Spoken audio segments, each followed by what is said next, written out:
Well, hello everybody and welcome to the Irish Boxing Forum. This is episode number 7 and my name is Steve Wellings from Irish Boxing Review. I'm joined today by Derek McKenna and Jonny Stapleton from irishboxing.com. Derek, how's it going? Oh, good, Steve. Thanks very much. No problem, that's great to have you on. And Jonny, as always, great to have you on. How are you? Not too bad, Steve, thanks. Lovely jubbly. Well, there's only one place to start this week, guys. This was on Saturday night in the Barclays Centre in Brooklyn, New York, where Andy Lee and Peter Quillin fought out a draw. A draw over 12 rounds, and these final scores actually were 113-112 to Lee, 113-112 to Quillin, and a 113-113 apiece from Glenn Feldman. Now, this was a non-title bout, obviously due to Quillin not making the weight. Derek, the WBO title should have been on the line. For whatever reason, Peter Quillin was unable to make the weight, even though he's made middleweight many times before. We know that he had a bit of a layoff and everything. We're assuming that the whole weight thing was genuine. Did it detract from the event at all, or from the main event, or from Lee's performance or anything, the fact that the title wasn't on the line, or was it just a good fight between two world-class competitors in the end? I think for some of the neutrals it would have definitely detracted from it, because it's no longer for a world title fight. I know even in the kind of mainstream press, it did detract a little bit. But then you have some people saying as well that Lee still keeps his title, so it was a good thing going into the fight. I think it detracted a little bit because you do feel like there's less on the line. I know Lee said, you still have reputations on the line and stuff like that, but, there is definitely a little bit less riding on it. And then with Quillin coming in over the weight, which is kind of, extremely unprofessional. You're after vacating the title and then, you're looking to win that title back, and then to come in over the weight just seems really crazy for me. I said at the time, I think I put a tweet out there saying I wouldn't have been surprised if Al Heyman paid him so there'd be no belts being displayed in the ring, because we know he doesn't like the belts being displayed. Well, maybe that's being a bit too skeptical, too cynical. But I don't know, does it take too much away from the fight? The fight was the fight. It was still two fighters in the ring having to box off against each other, but it did make it a little bit disappointing that there was no title on the line. I think it definitely took away from the fight a little bit. I didn't actually score the bout myself. I don't really score them these days. I just sit back and enjoy the spectacle, as it were. I had the feeling that it was a very close fight, Jonny. We know that Andy got knocked down in the first round, and he got knocked down very heavily in the first round. Now, I know I'm always very critical of these sort of British referees, but I couldn't resist the old dig last night, sort of saying if that was in a ring somewhere else, there's a chance that Lee might have been stopped, that he might not have made it out the first round. Now, I mean, the referee wasn't infallible himself in this one, because I know on your site, for example, there's a story that he admitted that the second knockdown in the third round, which I didn't really have a problem with. I could see why he gave it, but the referee apparently has admitted afterwards that he got that one wrong, Jonny, is that right? He didn't even think it himself afterwards. It was a knockdown, but that had a major bearing on the outcome. It did, but everybody highlighting it. But I think when you look at Lee's reaction, Andy's reaction himself, he was basically saying it was a fair result, and he probably understood why the ref gave it, and he wasn't kicking up a fuss about it. Maybe probably would have said more if he lost, but he didn't seem too disturbed about it. And even when it happened at the time, he was more smiling than trying to attack the referee or anything like that. And it didn't really affect him, as in terms of he kept his composure, and he's still trying to counterpunch throughout the fight. He wasn't just thinking, I need to get 2 knockdowns back here. He was chasing the fight, but not to the degree of throwing caution to the wind. And afterwards, you have to go on his reaction. He called the draw a fair result. Derek talking about the title not being on the line. I think maybe leading up the hour or two before, you're thinking, is this going to detract from it? But once it gloved off, it mightn't have been a barnstormer, but it was intriguing, and it was definitely tense to watch. I don't know whether because we're biased and we're watching from Irish point of view, but it was a really intriguing fight, and really an enjoyable watch, even if it wasn't a Gaddy Ward or anywhere near like it. But it was really an intriguing chess match, and like a heavyweight fight to a degree, where they were just who lands first or who lands the big bomb, and both were looking for it. Mm-hmm. Derek, Andy was saying on RTE on the website there that he felt the draw was a fair result. He doesn't seem to be arguing too much. I suppose because the belt wasn't on the line, he had something. He's still got something to fight for, regardless of the outcome. I know Andy's the ultimate professional, and he probably wasn't thinking about it that way. But whenever even though he struggled early on in the fight, he was boxing his way back in as the bout carried on. But whenever he knocked Quillin down in the 7th round, did you feel the tide was turning? Did you think then that Andy was going to go on and win the bout? Maybe Quillin was seriously tiring himself, he would be able to stop him? Or was that a turning point in the way things were going, do you think? I think from 6 on, I think we were watching it at Box Nation at the time, and they said he was 6 points down at that stage. And my kind of perspective then was if he just upped his work rate a tiny bit, he would pick off the rounds. And I know Jonny was watching here with me. Johnny was screaming for him to up the work rate and find the knockout punch, and saying that was the only way he was going to win it. But I was saying if he keeps on nicking the rounds, and I think I did say it in round 6, he'll get a draw out of this. And then obviously when he got the knockdown in round 7, you could potentially then, you were saying, Jesus, if he gets another knockdown, he could win it. And I think a draw probably was a fair result, but then when you do take into account the bad knockdown in round 3, that probably shouldn't have been one, potentially he could have won it. But I suppose if you take a step back and assess the fight over 12 rounds, a draw was a fair result by looking at the 12 rounds. But potentially Lee could have won it if that wasn't called as a knockdown in round 3. I think it's worth mentioning Adam Boud in the corner as well. As Derek was saying, I had a few drinks on me now, so when I was saying that too. We both did. But there, as you say, you're thinking, come on, you might need a knockdown here, or you might need a stoppage. But Adam Boud, obviously more intelligent than us, kept him calm. And I think in one of the rounds he asked, do I need to go all out here? And he was saying, no, you just need to... Yeah, I think in round 10, maybe we heard wrong. As I said, there was drinks taken, but from what I kind of thought I heard was Lee said, do I need to go all out here, or do I need to knock the knockout? And Adam Boud said, no, you don't, just keep boxing or something like that. And we were saying, no, you do need But it probably was the right strategy from Adam Boud to just keep on boxing.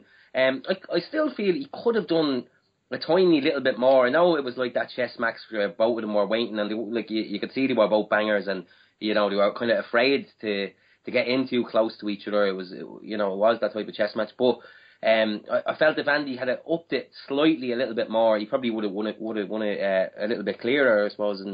And but then again, if he had got in it closer, he might have been caught again. So it was intriguing, and it was very tense to watch.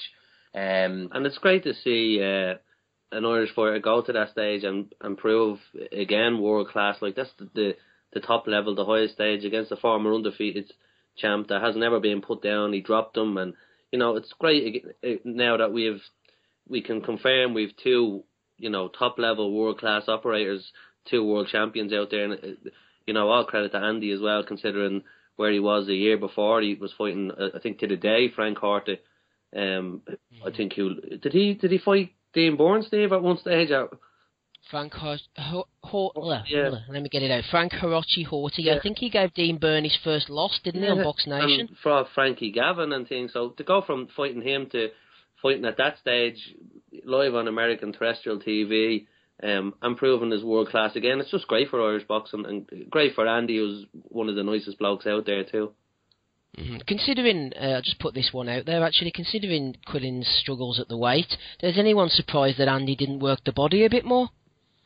They never even entered my mind during the fight. It makes sense now that you say it. Now, were you screaming at the telly for him to work the body? Yeah, pretty much, yeah. Because he landed a really good body shot around the 6th or the 7th. I think it was a right hook to the body, and it sort of took the wind out of Quillin's sails, and I thought, there we go, here we are. But he didn't throw many before, and he didn't throw many after. I was just wondering. I think it was that thing that they were, as I said, I don't know whether afraid is the right word, but both of them were reluctant to get in as close to each other, so probably Andy couldn't work the body because... as soon as he got in close, he kind of had to get back out of there again. It was a really cagey affair. I know I seen one or two people saying on Twitter that was probably one of the best fights they've seen at middleweight in a long time. I wouldn't quite agree with that. It wouldn't be. I'm more of a kind of an all action, get in and throw at each other. But it was definitely interesting to watch. It was so cagey. It was at any moment anything could have happened. You could sense someone going down again and again during the fight. What did you make of the weight issue, Steve? I thought it was a strange one. My initial reaction was sort of scepticism, like you guys were saying, regarding the whole PBC thing. It's no secret that Al Heyman is sort of trying to carve out his own little niche within the sport, and he stopped all the things that we're familiar with, like the ring walk. So I think they did bring back ring walk music, and they were discussing it was mad ring walk. They couldn't choose their own music, apparently, Steve, is what. Is that right? So they did bring it back, but it wasn't of their choosing? Yeah. Right, yeah, and apparently I thought they would completely blank the whole WBO thing, the fact the title wasn't on the line, the fact that Quillin hadn't made weight, but apparently the TV people did mention it, and it wasn't sort of brushed under the carpet. I thought Al Heyman wanted to bring in his own belts and all this type of stuff, so they would say, you know what, we've pushed the belts to one side for the other fights, doesn't matter whether the WBO belt's not on the line, and it was that sort of thinking. I wouldn't go so far as to say that Quillin, deliberately didn't make weight, but it was strange how he suddenly couldn't make weight now, whereas he always has done before. Maybe the pressure wasn't on him so much with Heyman and the PBC people not being so fussed on the belts, and that maybe there wasn't that same sort of pressure, but I'll give him the benefit of the doubt. It doesn't hurt Andy at the end of the day. In the 2 hours he did try and boil down. It wasn't his... Exactly, yeah. So he did make an effort that way. It was an awful lot over the weight, though, wasn't he? Like, to come in, what was it, £1.06 over, like... I can't lose that in 2 weeks. Well, that's the thing, isn't it? It was so much that, Yeah, it just seemed an awful lot to come in over. Like a pound and a half is an awful lot to come in over. You can understand someone. We've seen it before at weigh-ins. You'll always get someone come in a few ounces over, and it's easy to go off and whip off your boxers. Whip off the boxers, or even go into the sauna for an hour and you'll sweat that out of you. But a pound and a half is an awful lot. So how do you not know, even the day or two before, that you're coming in well over? Surely I don't know. I've never tried to make weight like that before, so I don't really know the ins and outs of it. But it just seems to me to be a huge amount to come in over on the way. There was talk that the £10 limit then the next day is gone because it wasn't a title fight. So who knows what he could have blown up to? Yeah, which could have been a factor someone was suggesting too. So maybe that was in Lee's mind as well at some stage in the fights as well. He certainly looked an awful lot bigger than Lee. I know Lee always looks kind of skinny at the weight insofar as he's tall, but Quillin definitely looked a lot pudgier, I suppose, for want of a better word, than Lee in there, and stronger and kind of more imposing. Mm-hmm. But it seemed to affect him more than Lee. I mean, it didn't give him... It gave him the advantages maybe early on or whatever, but it definitely down the stretch he was starting to fade. But I know people are sometimes critical. I will say this about like the judges and the officials and the referee, myself included. I'm one of the biggest culprits of that. But fair play to them in that. I thought to myself, there's no way they're going to give this to Quillin. It's going to be a 2 or 3 point margin, but they gave it the draw. They didn't go with the sort of home fighter. Everybody seemed happy enough with that. And I think in the third round, whenever it was a slip, one of the officials actually went a 10-9. Yeah. I think only, so he took into account the fact that he thought, the way sometimes the American judges, I know this is sort of generalising, but they would go 10-point must system. If he's down, it's a 10-8 regardless. So, the way they don't like scoring even rounds and things like that. But they didn't. He went. One of the judges did go with. He took into account the fact he thought it was a slip. So, fair play to them on that regard. Agreed, definitely, yeah. Yeah, I was actually surprised by that, Steve, because I thought I didn't know the ins and outs and that, and I thought once the referee counts, I thought you had to give a 10-8 round as far as once you've been down. So I was surprised to see the scorecard and see a 10-9. So fair play to the judge for actually doing it, because I don't know which card that was. Was that the one who gave it the draw? I have the cards up in front of me actually. It was the middle judge, I think, of the three. Yeah, I think it was Glenn Feldman. It was the judge who gave it a draw. Yeah, so if he had gave it a 10-8 round, the fight would have went to Quillin. So. It's kind of, in that sense, it's lucky that he did, and lucky for Lee he got the draw in that sense. But so fair play to him for kind of taking a step out there and doing that one. I know, it was. I don't know whether you were looking at Twitter on the night stage. There was people like Dan Raphael who had Quillin 6 rounds up going into. Yeah, he had him 116, 110. I think was Raphael's final scorecard. Yeah, I thought that was fairly outlandish. Maybe. On a different night you might have given it like a point to Quillin or 2 points to Quillin or something like that. I potentially even would have given it to Lee, because I know I gave Lee one of the earlier rounds that everybody else was giving to Quillin, but I thought he just done a little bit extra work. But to give it to 6 rounds to Quillin, I thought was, especially when you take into account that the last 6 rounds, Quillin done his work rate dropped completely. I know some people call him a lazy fighter, but I think it might have been something to do with the weight as well. But he hardly thrown anything in the last few rounds. Mm-hmm. No, definitely so. No, I think Dan Raphael's scorecard was a bit out of order on this occasion. I wouldn't have agreed with that at all. So we know he's got the Quillin fight out the way. We're obviously looking on to what's coming next. The fight that we think is going to happen, but nothing is obviously ever set in stone in this sport, is the Billy Joe Saunders fight, whether it will take place over here, maybe in Limerick or Dublin, or whether Frank Warren will put it over in London. Johnny has his dream card set out already. I'll let him give it to you. I'd love to see. Go on then, Johnny, go ahead, let's hear it. It's not going to happen, but I'd love to see Lee, Saunders, Spike, Eubank, and if Danny Matthews wins that interim belt, Matthews Ormond. But he definitely won't put the 3 on. But I have a feeling if he does make it in Ireland, you'll see Spike and Eubank Jr. on the undercard. I don't know about Saunders' appetite for the fight, though. I think Warren wants that Eubank rematch more, so Lee could get another voluntary in between if he wanted. I have that feeling. I don't know. Some of the stuff that both have been saying, that I think they could nearly do the Eubank rematch before. I don't know what you think. So I think Saunders does have a fight lined up. Is he not fighting Carson Jones at some point? They're both fighting on May the 9th. Right. Co-headlining both. Co-headlining the same card, and so they're definitely building towards a rematch. And Derek was saying today that you could still do that rematch even if Lee beats Saunders. But I have a feeling that Warren seems to want to do that one first. Wonder why that is. I mean, Saunders kind of avoided everyone, didn't he? Like he didn't. Yeah, he's turned down that many shots. Surely he can't turn down another shot. You wouldn't have thought. He's saying, "Oh, it's all about money this and money that." But I wonder if they're just a bit wary of him. I think Lee beats him fairly handily, to be honest. Yeah, I think he's wary. Exactly, he's wary of him for that very reason. I think Andy and Saunders, talking about fading as the rounds go on, like Quillin did. Saunders is definitely a fader down the stretch. Definitely. And after I wouldn't be too quick to take the Eubank rematch if I was him, because the impression, I don't know what you think about this, Derek, but the impression I got after Saunders Eubank was that Saunders had sort of found his level and he wasn't going to get any better, whereas Eubank gave me the impression that he could improve. And if they were to rematch, I would strongly favour Eubank to win. Well, Eubank definitely won the second half of the fight, and it was like as if in that fight that Eubank done nothing for the first probably 4 rounds, was it 4 or 5? Literally nothing. So if Eubank just ups his game in the early part of the fight, and then as you said that Billy Joe was going to fade out towards the end, you could definitely see Eubank winning that one on points if it came to a rematch. I don't know. I probably disagree with Johnny. I can see a big kind of, I think it's going to happen in Thomond Park. There's been kind of, Adam Booth put out a tweet there today saying, was it today or yesterday, saying Billy Joe against Andy, and he put a picture of Thomond Park up there. I think it would be, and I think you would see Spike and Eubank, because there's definitely, if you watched the press conference last week, the double press conference where they're co-headlining, most of the questions going towards Eubank were directed around Spike. They weren't about the guy he's fighting. Yeah.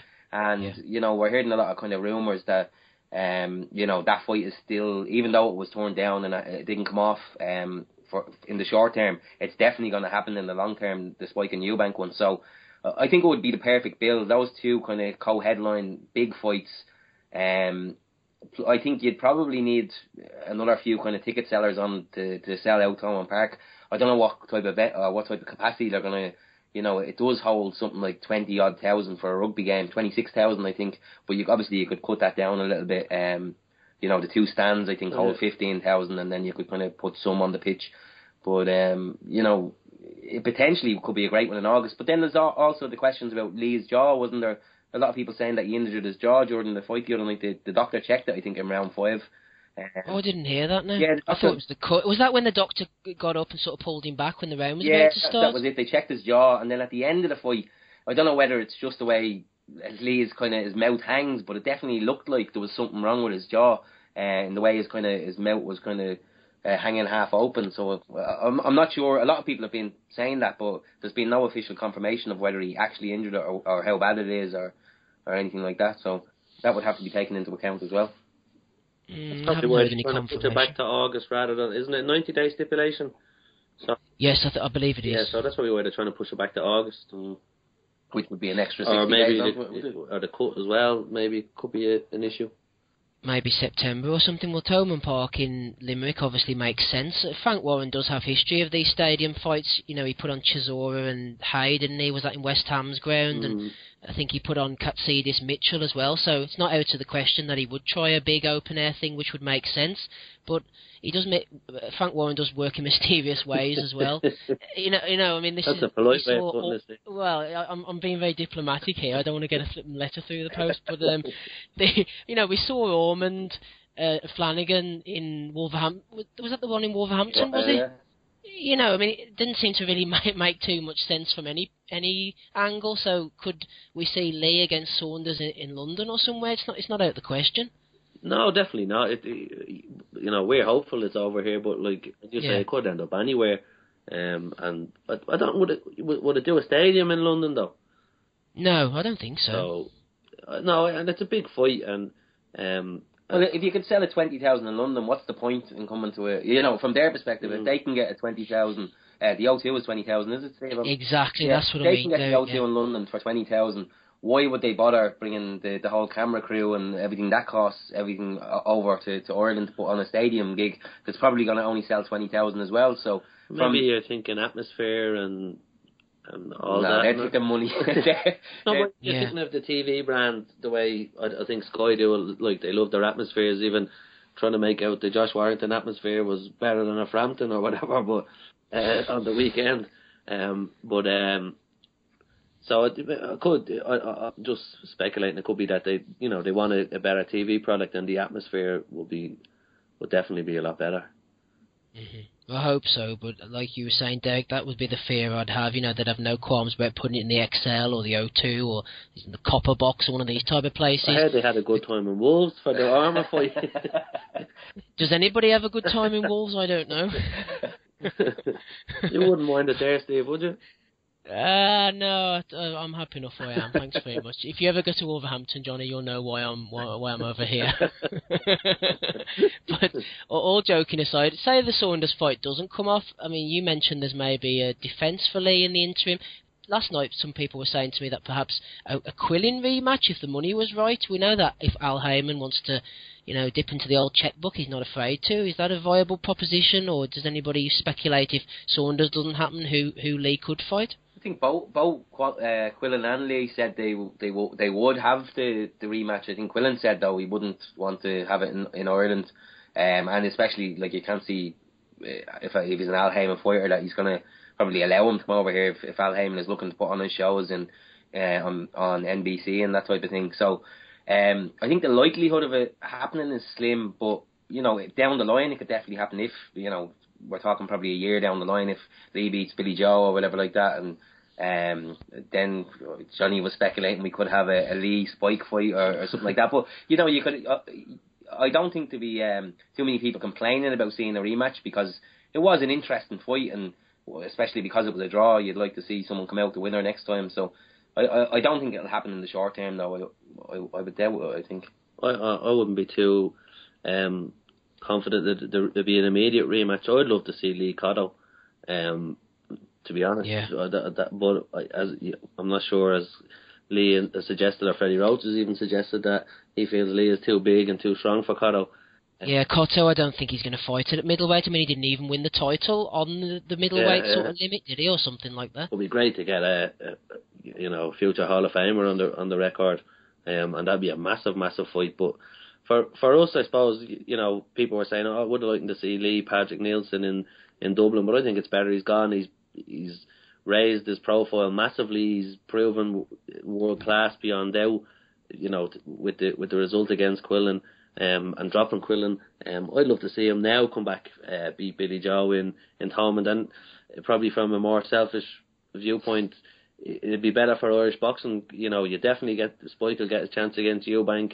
You'll definitely have more. Burnett will get a fight on the undercard, and probably then a few other local lads. So it'll be a great Irish event. Matthew Macklin fights in May in Birmingham. Nobody other than me right now throwing his name into the mix. Is that still going ahead, Lee? Because that was supposed to be on the Frankie Gavin headline thing. And now Joshua's top of the bill. Joshua's jumped in, hasn't he? Oh, Joshua's top of the bill now. Oh, okay, yeah. I don't know.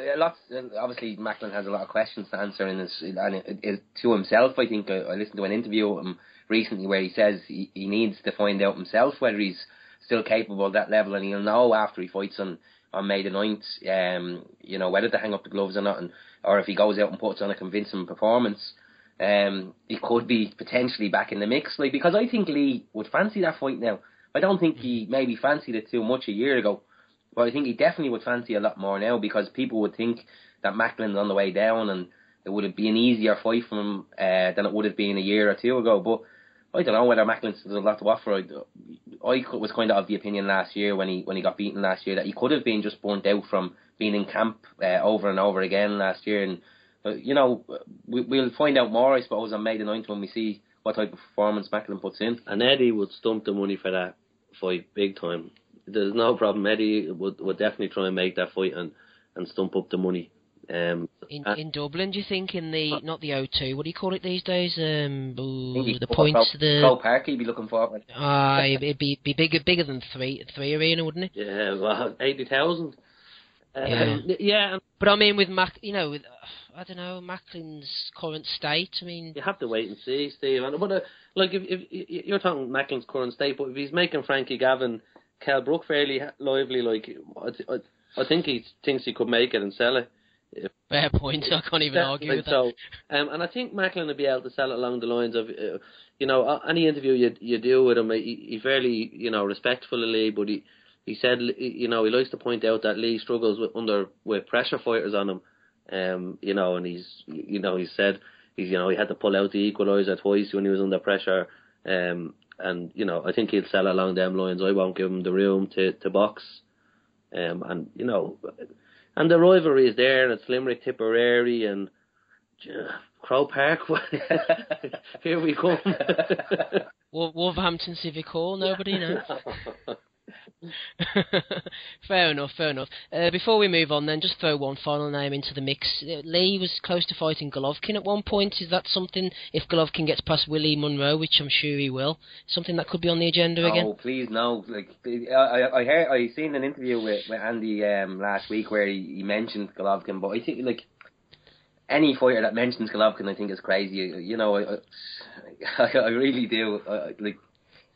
I wouldn't fancy Andy's chances of going too long with Golovkin with the power that he has.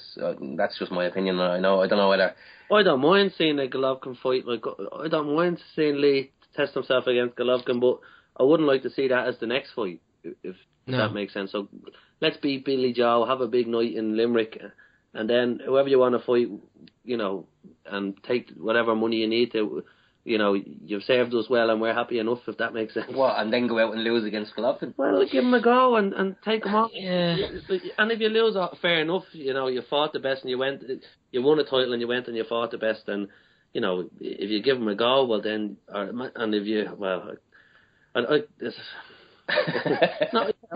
that's a good point actually though, Johnny, sorry to interrupt you. That's a good point, because I think fighting Golovkin is like a free pass. It's almost as if you're going to lose to Golovkin. As long as you don't take too much of a bad beating, you go in there, you can sort of lose to him and it doesn't harm your credibility any. It's like a bit like the Quillin fight on Saturday night with no belt. It's like you've sort of got plenty of options because, it doesn't matter whether you lose to Golovkin because everybody loses to Golovkin. So, you see what I'm saying? Yeah, definitely agree. Would you like to see the Golovkin fight?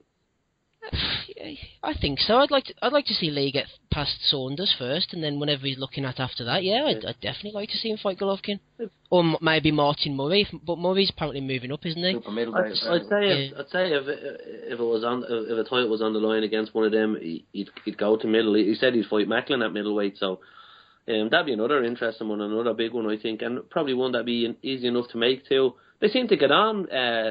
I know Murray and Macklin don't seem to get on, but Lee and Murray seem to get on, and Murray's always spoke fairly highly of Lee.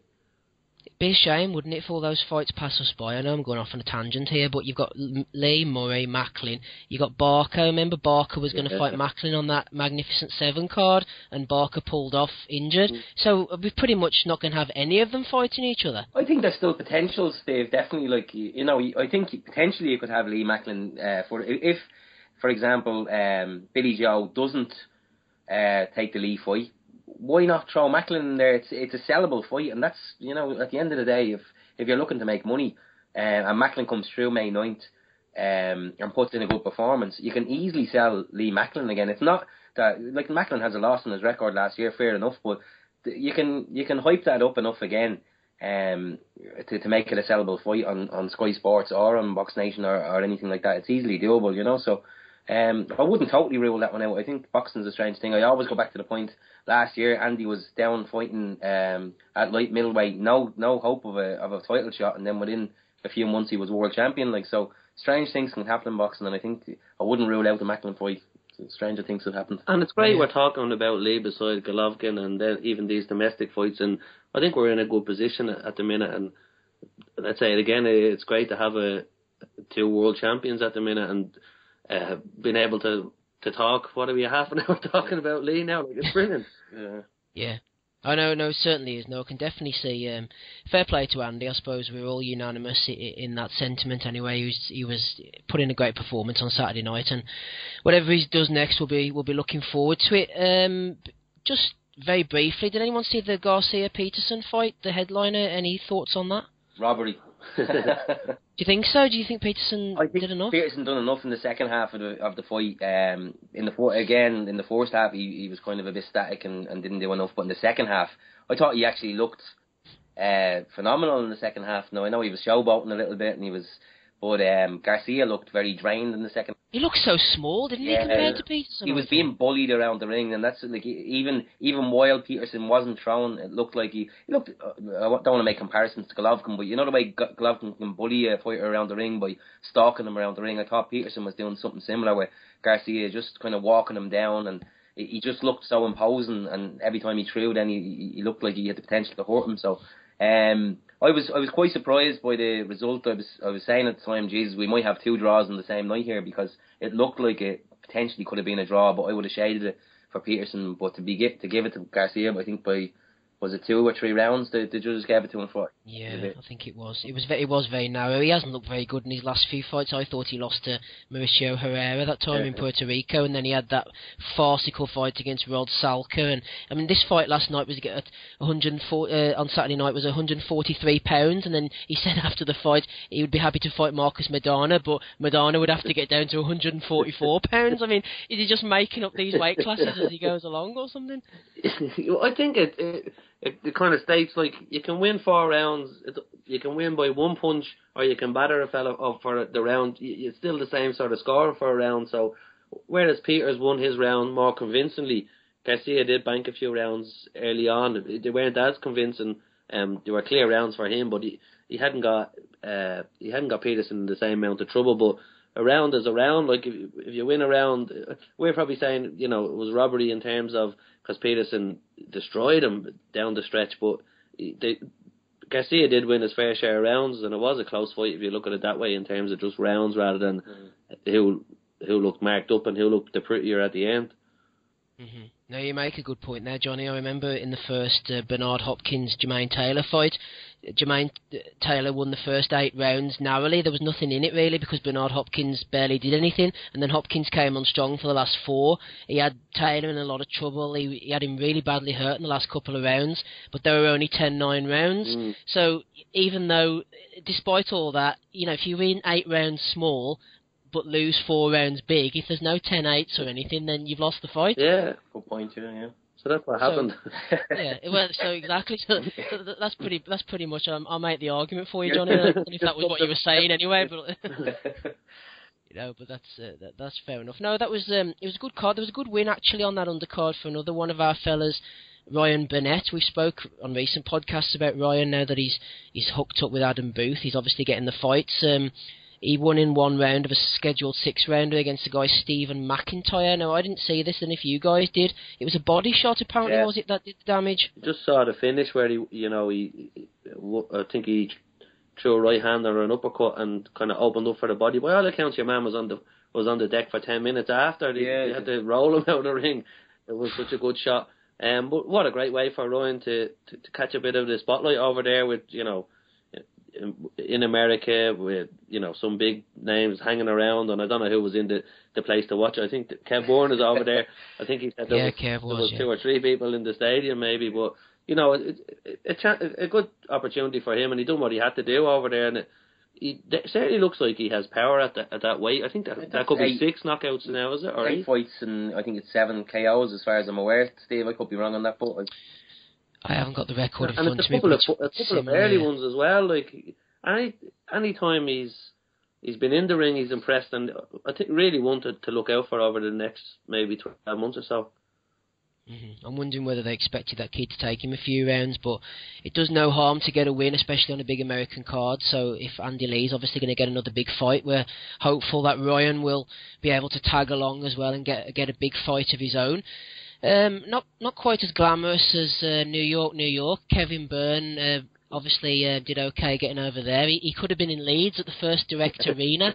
Now, I don't know if you boys saw this one on Sky. The atmosphere was interesting. I think there was beach balls flying into the ring of the main event. There was 2-minute rounds. There was 4-minute rounds. That was in the Josh Warrington main event. There was a super flyweight holding his own against featherweight. He doesn't punch very hard, does he, Warrington? I mean, to be fair to him. In fairness, he has a win over Lindsay, so he must be decent, because Lindsay's certainly a good operator. But when you're watching that, you think to yourself, you really would love to see Padjo Hoyland get a shot at him. Well, I mean, that's probably why the fight hasn't happened. I mean, I'd fancy Padjo to win that one. Yeah, and then how did I didn't see, or I can't recall the Lindsay fight. Like, was Lindsay off? It was on a Wednesday night or something, wasn't it? Was it? What? I think it was on a Wednesday night on Sky for some reason. I don't even remember seeing it myself, but it was unorthodox. I don't think it was a usual weekend fight, that one. But, so maybe that's why we missed it. Well, they're trying to build up the Selby fight, but I don't think he's anywhere near the quality of Selby. No, Selby looked huge, didn't he, against Lindsay? He's an absolute monster. Warrington just doesn't punch hard enough to keep him off. Yeah, big time. And Selby, in fairness, Lindsay shipped a lot of big punches off Selby, and Selby took 1 or 2 decent left hooks back. But if Lindsay was, probably British level sort of flag bearer, and could have went to European, and maybe you wouldn't have argued at one stage if he would have got a world title shot. Like Selby looked class against him. I think Selby destroyed Warrington. But Selby's fighting Gradovich, I think, on May the 30th, isn't he? And then, providing he wins that one on that pay-per-view card, then I'm assuming they're going to put Warrington in with him. Warrington Highland would be good, but Warrington Marco McCullough would be a good fight as well, but that's not going to happen either, I don't think. That's definitely not going to happen. Would you negotiate that one, Steve? I would be happy to negotiate that one. I would prefer Marco to be sort of going that route than he's sitting at number 2 or number 3. Didn't we say before for Lomachenko? I think I'd push him the Warrington route myself. No, I'd love to see that fight, and it'd be a great chance for Marco, but I just can't see that one happening either. I can't see Eddie giving a Cyclone fighter a shot, if you want to put it that way. No. Unless Quigg Frampton gets made, and then because we're building bridges on the main event, why not build bridges on putting their fighters together on the undercard? Yeah. Fanciful thinking, is it? Am I living in utopia? No, I think you're probably right. If Quigg Frampton does happen, then of course you'd see matchroom fighters on there, and you'd have to see some Cyclone fighters on there. So potentially that's where that could be main undercard or main support. It's a big enough fight, I suppose. Well, if you made that fight, could you make it in the stadium then with Warrington's 10,000 and Frampton's 10,000? Jesus. Well, it's possible. The only thing I would say, though, with McCullough being so highly ranked with the WBO, would they be, concerned about risking him? And the fact that Warrington was fighting for like a WBC sort of international thing, they're pushing him that route. How highly ranked is McCullough with the WBC? They might argue we're pushing him this particular safety first route. Obviously, they wouldn't put it that way. Is it worth putting him in against a guy like McCullough who isn't high up in the WBC rankings? It maybe wouldn't make sense to. I mean, because don't forget, like you said, Warrington is a massive ticket seller. He is like Ricky Hatton in terms of his ticket selling abilities, so they wouldn't be too keen to get him bumped off, I don't think, that easily. Yeah, but I think this is where we probably got a bit of stick on the side for one story where someone was saying, we weren't calling them out that way, or, we're not to be calling out via sites or whatever. But I think this is where boxers have to sort of pipe up, and if McCullough put a bit of media pressure on Warrington, and Pajo the same, like, and, he's afraid of me, he's this, he's that, and put it out there and get English fans questioning, his opponents. And that's what I think sometimes you have to do as a fighter. You have to sort of put yourself out there, and I think maybe Stephen Ormond is just as nice guy, sort of calm approach, probably suffered a little bit by not calling lads out previously, whereas you see his gym mate Timsy called the world and his mother out and could get a fight with, and once you plant the seed in fight fans' minds, then fights instantly become more exciting, and there is a desire for them that translates up to the promoters, and there is a bit of pressure to make them. Now, whether they can come up with excuses not to make them, but I think it's not Marco's kind of style, but you probably should name drop Warrington a bit and say, I'd love that fight, and I know Pajo has said that Eddie's afraid to put him in with him, which is a good line, and maybe they should try and pump it more. Mm-hmm. Well, as Cormac Campbell used to say, you can't make an omelette without breaking a few eggs. And some things never change on irishboxing.com then, because I remember back a few years ago whenever Cormac was editing, and I remember creating a sort of Mexican standoff myself between Jamie Conlon, Luke Wilton and Kieran Farrell. Shows how long it was, trying to get them to fight, and none of them fought each other, so... Well, but like you say, you've got to stir things up a bit sometimes and try and help get things moving, because, I mean, we don't particularly always like the trash talkers, but you've got to sort of put your name out there as well and have a bit of confidence, a bit of brashness to try and force the promoters' hands on these contests. And it doesn't have to be too much trash talk either. Just say, look, we want that fight, they won't get in touch, and you can do it in a, obviously they don't want, you don't have to be saying Warrington's this, that and the other, and I hate Leeds, like, to try and get that fight. I don't think you want to be saying that. Do a streak through Leeds in a United jersey or something.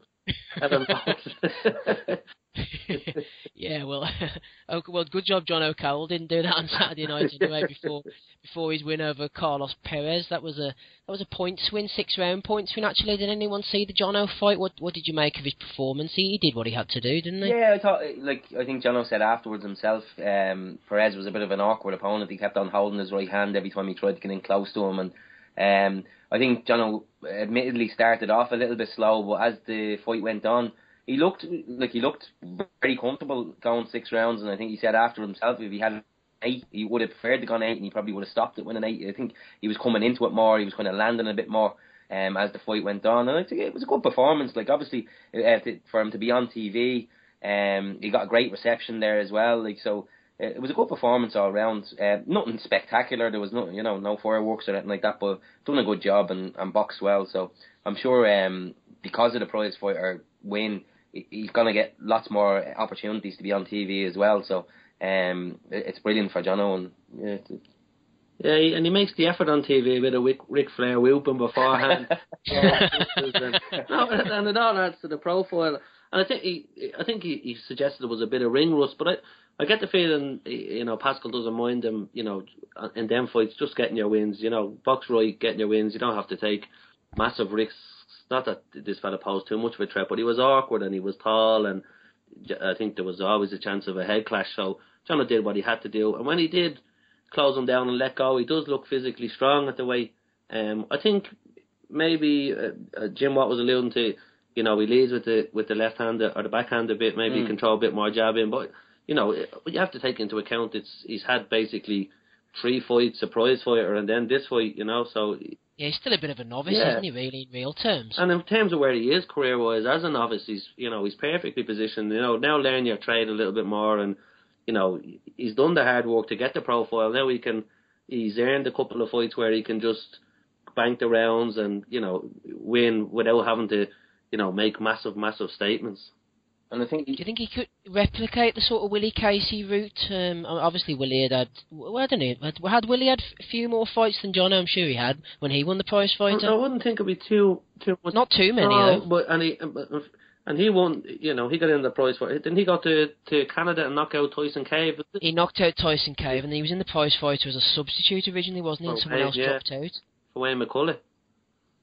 What was it for McCullough? Yeah, was it? for Wayne McCullough. Yeah. So and he grabbed his opportunity, and like that, he's like Jono. He's a bit of a character, and he made the most of it too. And people gravitated towards Willie. But you know, then it all sort of went pear-shaped after the Rigondeaux fight.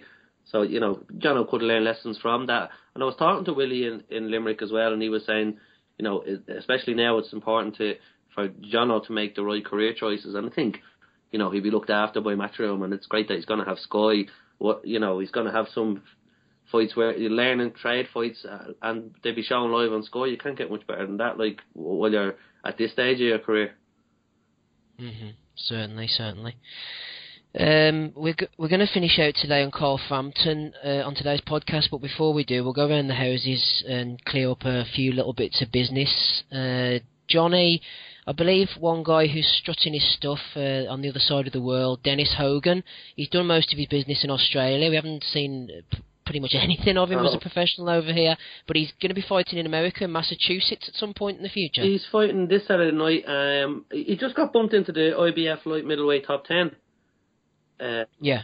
this week, and this fight is now being made for, is it the USA NBA title? Or the NABA, is that the WBO? Is that the WBO affiliated one, or is that the USBA? We'll not get bogged down in that anyway. Whatever, but he reckons if he wins it, that he'll have a ranking there too. So you know, a victory for him is really bump him up the rankings, and you could see him getting a world title shot with those rankings. He's fighting a Tyrone Bunsen, I think, has 22 knockouts, and 21 of them or 20 of them have come in the first round. So, but I think if you survive the first round, well, then he's fairly beatable. he'll be all right. Yeah. Which card's that on? Actually, is that? I think he's topping the bill. Like, his promoters have really got behind him and done him well. Like, he won the Queensland title, then he won the Australian, then he won the Oceanic. He fought in America before Christmas, but your man was disqualified for holding, so they were kind of frustrated. He didn't get to show what he could do. And they're hoping now this time, you know, he has a big support in Australia. That'll translate to America. And there's talks of him, like, you know, Anto Fitz looking to fight him, and maybe a fight with D Walsh. But I think they have a world title route sort of planned out for him, and they're going to try and take it that way. Yeah, I think they're sort of avoiding not avoiding, but you know, they are going a different route, like you say, and you'd expect in Massachusetts him to get some good support as well. Staying around that sort of light middleweight sort of region, Eamonn O'Kane had a press conference there in the Derry area recently. He was announcing the undercard. We've got James Fryers, Ray Ginley's on it, Luke Watkins, who's an English boxer. I'm not particularly aware of him. Eamonn was laying out what was going to happen on May the 2nd before the Mayweather-Pacquiao fight came on. I think Eamonn said that they were going to be the warm-up fight to Eamonn's main event, maybe, or somebody said something like that. He's fighting this guy, Lewis Taylor. Just briefly, Derek, I don't want to put you on the spot or anything. We don't really know too much about Taylor. He doesn't seem to be a puncher anyway. I don't actually know an awful lot about Lewis Taylor. So no, me neither. I can tell you an awful lot about him, Steve. I know, like we spoke about this before. We thought it was going to be a world title eliminator, but he is ranked. I think he's ranked 15, Taylor, as far as I'm aware, in the IBF. Is he? I thought it was 14, but you could be right. No, but it is ranked in and around that top 15 region anyway. So yeah, like it's potentially, you know, it could be, you know, another fight that takes Eamon closer to a world title fight. It would be nice to see that again. We throw him into the mix with the likes of Lee and all those people. Like, you know, nobody mentions him when we're talking about Lee and any of those people, or Spike or anything like that, but we could see that down the line as well. But yeah, I don't know an awful lot about Lewis Taylor, so I'll have to wait till I see him on the night. And it's good to have a card in Derry, isn't it? And, you know, Fryers and Ray Ginley's coming back on the card, and James Fryers, who impressed us last time out, fighting, and then Paddy Fitzpatrick back over. It's a high profile coach, and then I think Luke Watkins was looking to fight for the Irish Cruiserweight title, so we might claim him via the granny rule as well. Andy Townsend too. Who would they put him in with if he did? I think he was looking to fight Sweeney, but Sweeney couldn't take it. I'm not sure where Ian Timms is on the terms of coming back from injury, but yeah, I think he's a long way off, isn't he? So, but I think they were looking for those fights, but they kind of weren't able to make them. So he's just coming over to fight, and maybe he'll do an old call-out job, and he'll insult Timsy or Sweeney, and it might be a big enough fight down the line. Or Conor Carmichael, maybe. That's a good shout. I never even thought about Conor Carmichael. That would be a good one. It'd be nice to see the undercard fill out a bit, though, wouldn't it? With some, we've got a couple of 4-rounders on at the moment, but it'd be a time is sort of ticking. We'd like to see a few more names added on, which I'm sure we will. Was Paul Quinn added to it as well? Oh, someone said Paul Quinn, but is he on BoxRec there, Steve? I haven't got BoxRec up in front of me now. Paul Quinn, but he wasn't at the presser, but I heard... He was originally down to fight on the Dublin show on May 1st, but I heard a rumour that he might be fighting on the Derry show. And he's not a bad ticket seller either, Paul Quinn. No, yeah, that's what I was going to say. I thought he might turn up on the Dublin one, actually, because he's fought on Alio shows before, hasn't he? Yeah, well, he was originally scheduled for the Dublin one, but we were hearing then that he might be on that card, but nothing confirmed. So either or he's fighting May the 1st or 2nd. So it's good to see him back too. Definitely is. Johnny, I believe you've got a World Series of Boxing update for us. I hope you have anyway. I do now. No, Stephen Donnelly won the weekend, but he can't qualify. I think he needed to win by the 5 points to stay in touch with the top two. And I think he won via split decision. It was supposed to be a cracking fight. So he probably has to go the more traditional route now. We got on to him today to get a couple of words off him, but I haven't seen what he responded yet, so I'm not sure. We probably have more news on the site about Stephen and what he plans to do. Because I think he was talking about going pro earlier in the year, wasn't he? He was, yeah. I think he was courting a couple of promoters at one point. Yeah, so it'll be interesting to see what he does now. But you know, he's undefeated in the WBS. He just didn't get the 5 point wins all the time. Mm-hmm. So I think the two boys were on 29. He needed 5 points to go level with them, and then the two boys on 29 fight each other and whatever. You know, just hope that one wins handily, and he would have got one of the top 2 points or 2 slots. But you know, he goes into the last day of the thing, and I think it's the last fight now coming up, isn't it? And he's not qualified. I heard Michael Conlon's fate is out of his own hands too as well now, so which will be disappointing. Yeah. So I mean, what do you think? I suppose there's nothing he can do really, isn't it? Just keep plugging away. But there is like the other routes, isn't there? The more traditional routes they can go.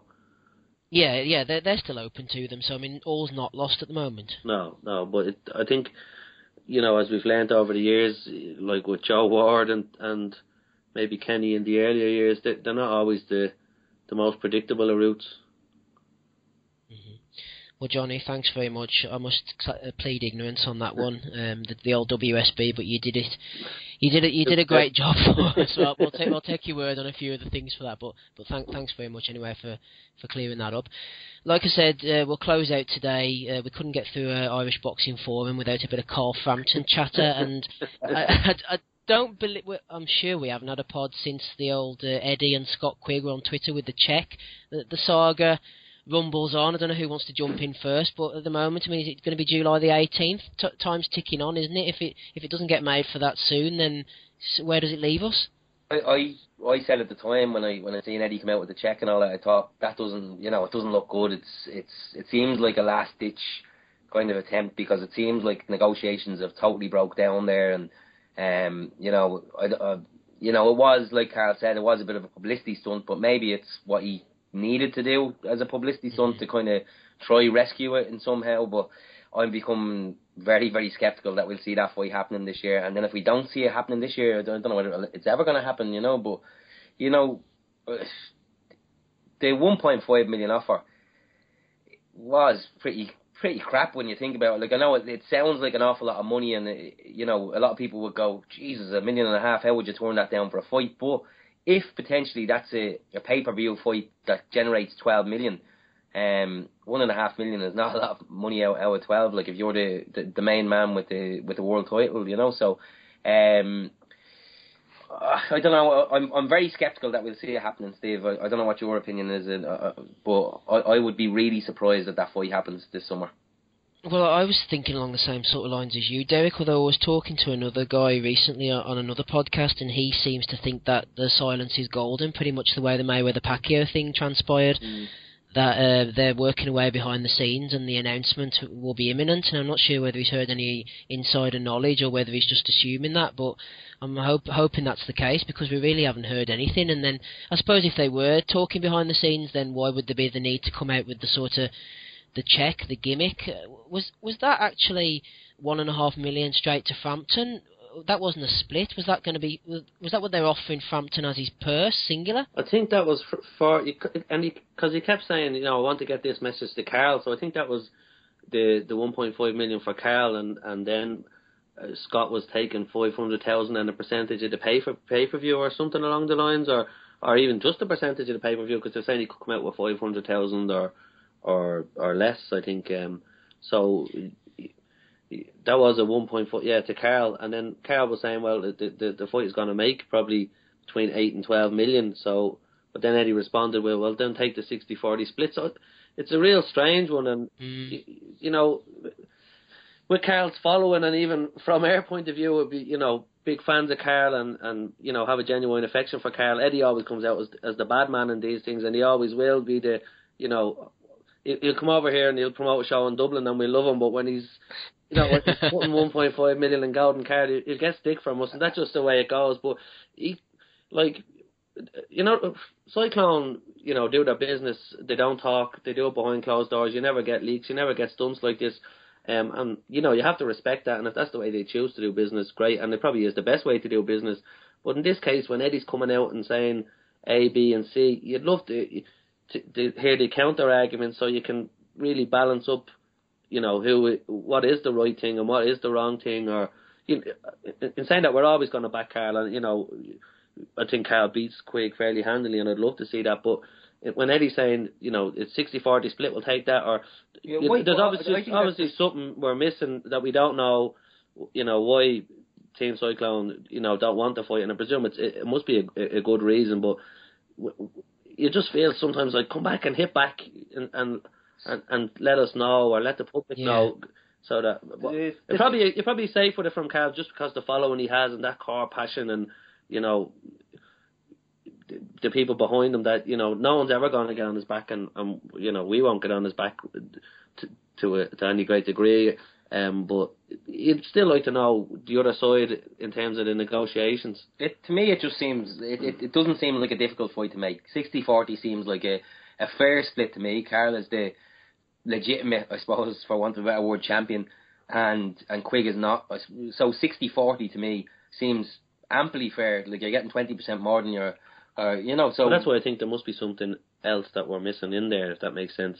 It's not options or anything. Or it's the promotion, isn't it? Is it not the fact that Matchroom want to do all the promotion themselves rather than a co-promotion? Is that not a sticking point? Yeah, well, yeah, and I think, but he came out and sort of said some sort of, you know, sly digs about, you can have Michael Buffer call out if your name, if that makes you think, you know, these sort of things, and that's why you just like this to know what are the sticking points. But I know, and in fairness to Cyclone, they've always been that way, and that's the way they do business, and fair play to them on it. But when someone's coming out, you know, basically trying to put you down, or saying you're the problem here, you're the problem there, this is the, you know, you'd really love for fight fans, you know, across the water, who to get to know what's really happening, and if that makes sense. Am I making sense? Yeah. No, I understand what you're saying, Johnny. I think whenever you mentioned Quigg's purse there, that was something else I was going to go on to. I think there was something slightly uncomfortable about the fact that he was standing there with Eddie sort of grinning, holding this cheque for 1.5 million, when he's going to be getting paid a third of that price yourself. I mean, is that just me, or I think there was the percentages on it. There was he was basically, that was his guaranteed portion, then he was getting the percentage of the pay-per-view. So they were saying, if it doesn't sell one fight, I'm only getting this, but if it sells 20 pay-per-views, I'm getting X amount, and if that makes sense. Oh, right, so that's why he was grinning then. Yeah. So, I can understand that. It makes it a bigger fight. He's on live on Sky Sports, bandying about a cheque for 1.5 million.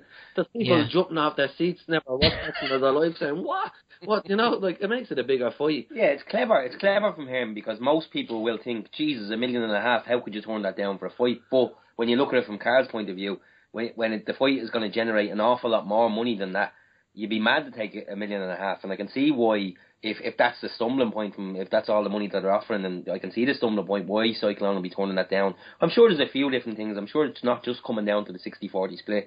The co-promotion probably is a part of a thing, but and I don't know how you get over that. Like if Hearn wants to promote it by himself and Cyclone want the co-promotion, if they're at loggerheads there and there's nobody kind of compromising, then how do you kind of? I don't think you can get over it. See, because we'd be biased towards Carl, I suppose. So what was the view of and Cyclone? So what was the view of on the other podcast they were on the offer, and did they think it was gimmicky from Hearn? Well, I think quite a few of them are sort of quite anti-Matchroom by their nature, so they were sort of against Hearn. They sort of were criticising Eddie's side of things, but I think there is a general feeling, whereas we don't really know what's going on behind the scenes. Like you said, we're only getting the sort of publicity stunt or whatever with the cheque, but we're not getting a counter as such back again, so we don't really know whose side to take. But no, they were sort of an anti-Matchroom stance, but that is sort of based in deeper foundations, so I wouldn't really take too much of that. When I say we don't know whose side to take, I'm just saying that I'm kind of more frustrated that Eddie gets to say, and then British fight fans will be saying, "Oh, Carl's afraid of him," and all.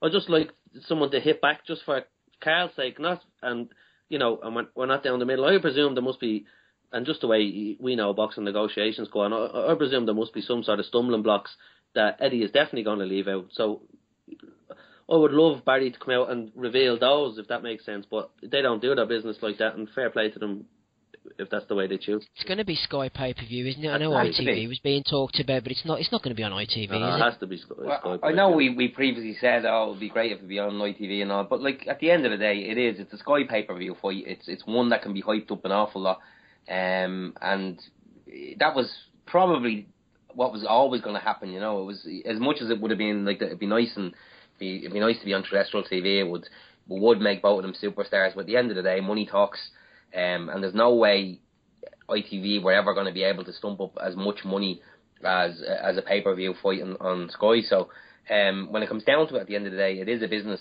and if you can make a heap more millions by fighting pay-per-view, you'd be crazy not to accept that. At the end of the day, it's a dangerous sport, and you might as well make your money while you can. And when Eddie says it has to happen now, he says it has to happen now because he can't pick another bone for Scott Quigg.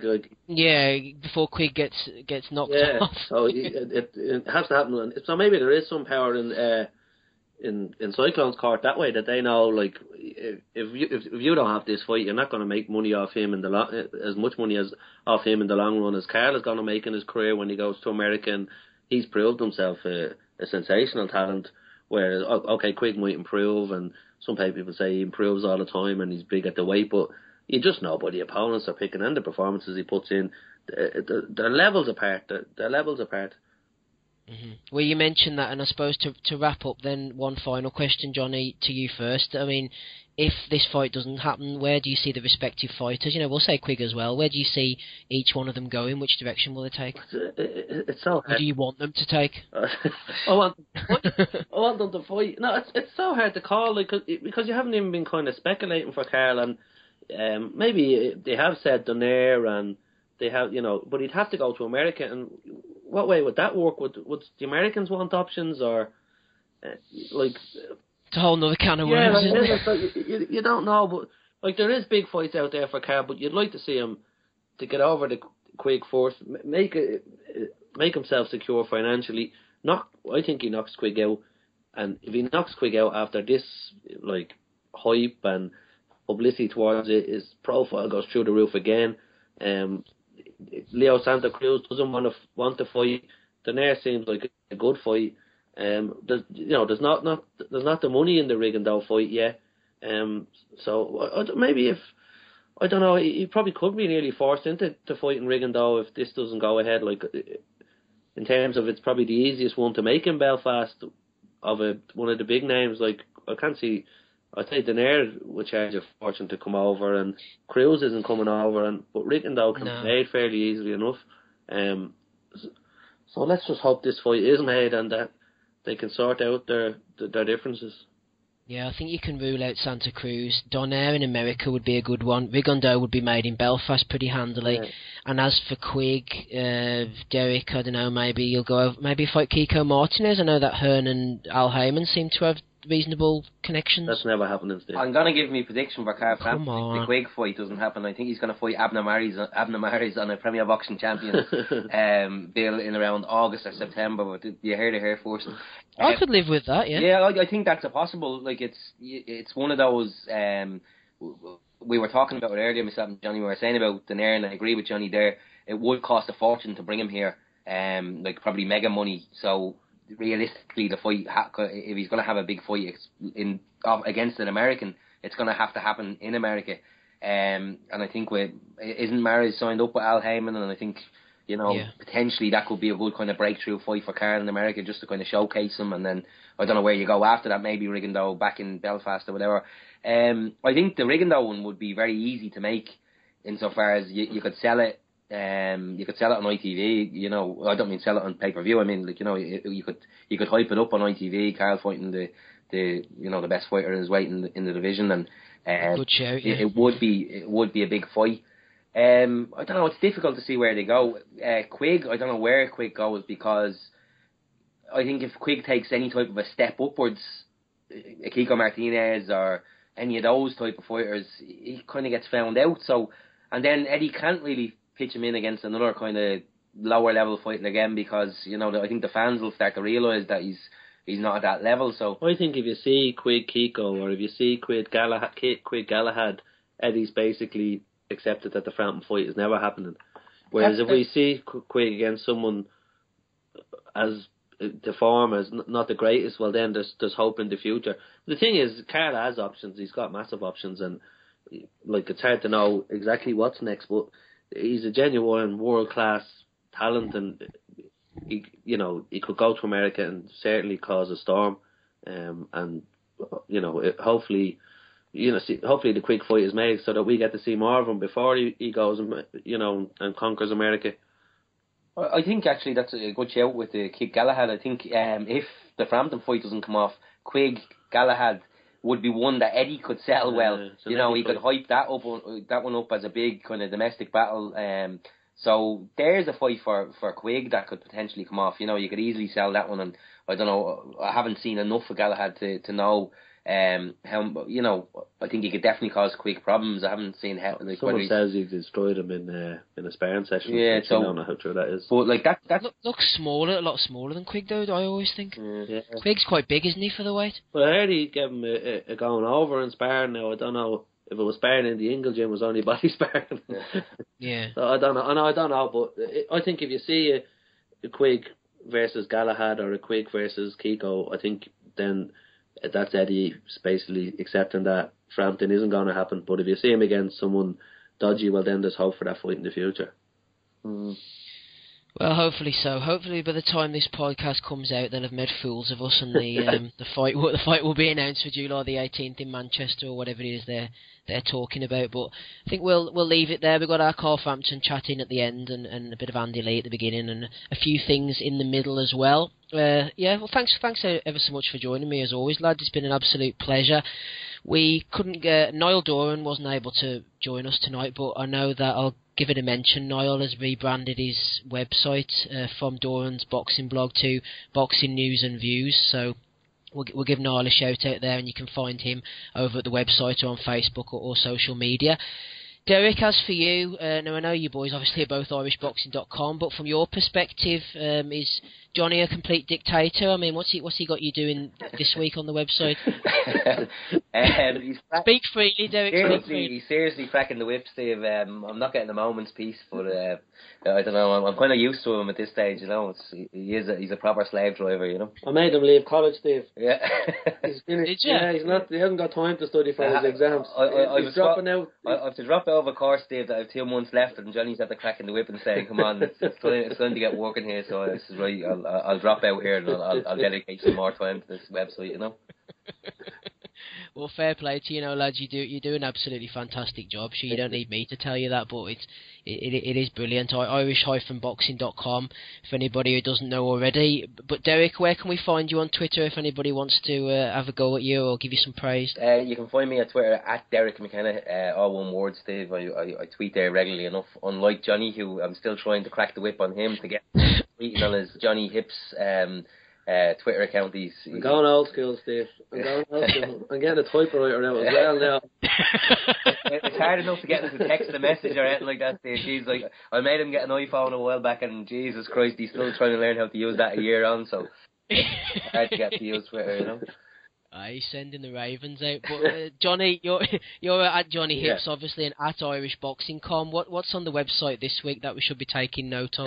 Well, we're going to start trying to preview the shows coming up. The May the 4th show, and it's been fairly Andy Lee packed, and probably Carl Frampton packed the last couple of weeks. But going back to kind of covering the domestic and the lads coming up and the prospects and things, and there's probably an interesting interview with Con Sheehan up during the week as well. He's over with Virgil Hunter just to see how he's getting on, so I think that'll be over the next couple of days. Great, that'll be a brilliant read. I'll definitely head on over and have a look at that. As for me, I've been Steve Wellings. You can find me over at irishboxingreview.com or on Twitter at irishboxreview. All the books are over there. You can download them for free or buy them on Amazon if you so wish. And thanks for listening. And don't forget, if you can, we're on SoundCloud and we're on iTunes. Hello? If you want to leave us. I'm still going. Can you hear me okay?